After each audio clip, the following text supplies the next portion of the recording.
جس معاشرے میں کوئی یہ سید گھرانہ ہو اور وہ بہت زیادہ غریب ہوں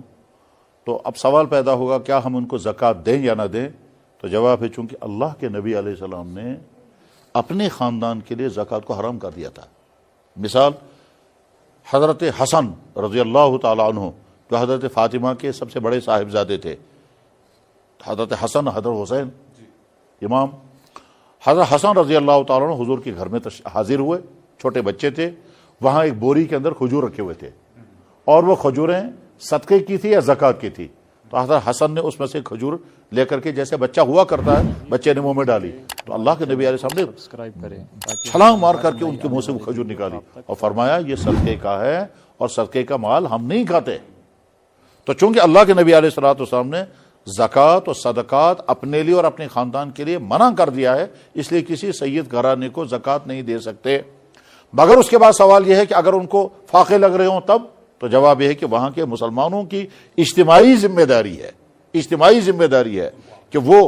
ان کو اتنا مالی سپورٹ کریں، مالی مدد کریں کہ وہ اس مخلوق عالم سے نکل آئیں۔ اور اگر مسلمان بے حس ہیں اور پرواہ نہیں کر رہے ہیں اس بات کی کہ ہمارے معاشرے میں، ہمارے گاؤں میں، ہمارے محلے میں ایک سید زادہ ہے جس کے گھر میں فاقے ہو رہے ہیں، ان کے پرواہ نہیں ہے، تو وہاں فوراً ایک فورم بن جانا چاہیے جس فورم کی ذمہ داری یہ ہوگی کہ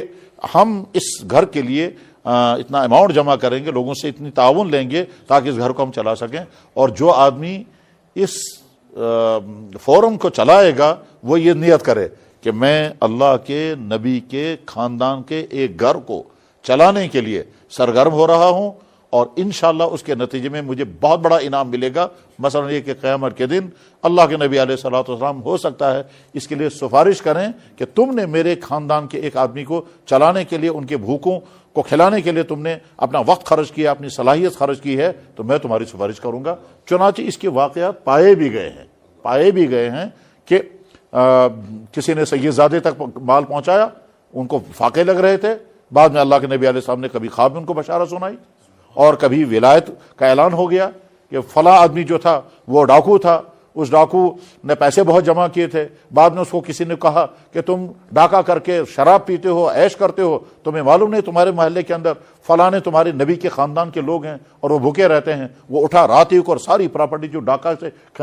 کمائی تھی وہ لے جا کے ان کو دے دی اس کے بعد پھر اس کو حضور کی خواب میں زیارت ہو گئی کہ تم نے جو ڈاکے سے لوگوں سے مال کمایا تھا وہ تم نے میرے خاندان والوں کو پہنچایا، تم نے میرے خاندان والوں کی خبر گیری کی ہے، اس پر تمہیں یہ انعام ہے۔ اور اس کے بعد اس شخص نے توبہ کی، اور توبہ کرنے کے بعد وہ جو ڈاکے کا مال وہ جمع کیا تھا اس نے وہ تھوڑا تھوڑا جمع کرتا رہا، صدقہ کرتا رہا، پوچھتا رہا یا اللہ میں نے آج۔ تو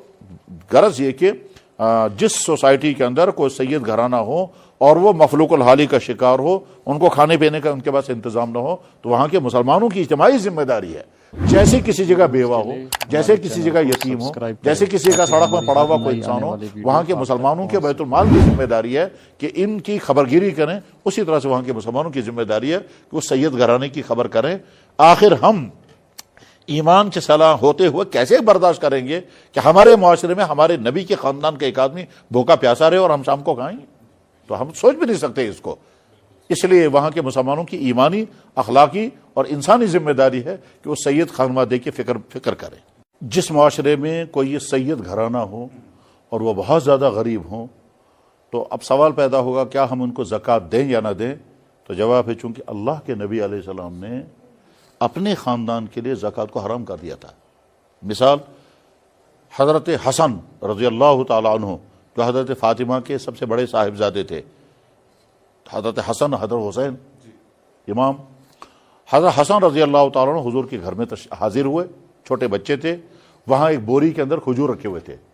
اور وہ کھجوریں صدقے کی تھی یا زکوٰۃ کی تھی۔ تو حضرت حسن نے اس میں سے کھجور لے کر کے جیسے بچہ ہوا کرتا ہے بچے نے منہ میں ڈالی، تو اللہ کے نبی علیہ السلام نے چھلانگ مار کر کے ان کے منہ سے وہ کھجور نکالی اور فرمایا مزید ویڈیوز کے لیے ہمارے چینل کو سبسکرائب کریں تاکہ ہماری ہر نئی آنے والی ویڈیو آپ تک پہنچ سکے۔